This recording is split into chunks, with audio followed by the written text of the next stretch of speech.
You know, in Psalms chapter 55, verse 22, David says, "Cast thy burden upon the Lord, and he shall sustain thee."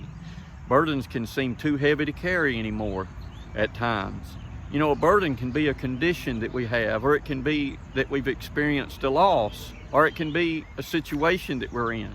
Maybe anxiety about our past or our future or our present can be a heavy burden.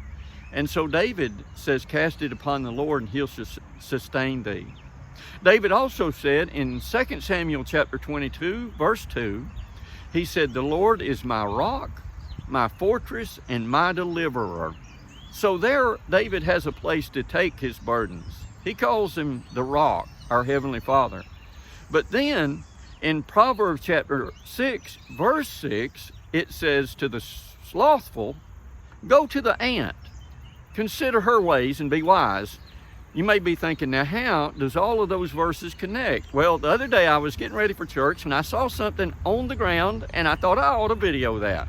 It was a little ant doing something that I thought would be a very good illustration of determination. But when I videoed it and went back and watched it several times, I saw there's a whole different message in this.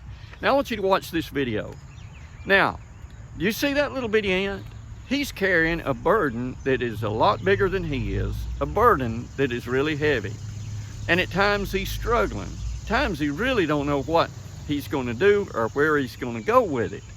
But I want you to notice, he does something that David also tells us to do in Psalm 61, verse number 2. He says, "From the end of the earth will I cry unto thee. When my heart is overwhelmed, lead me to the rock that is higher than I." You know, here, what's that ant? He's taking that burden to the rock. And when I got through videoing this, I lifted the camera up, and then I thought about how that there's a Father up above looking down upon us with love.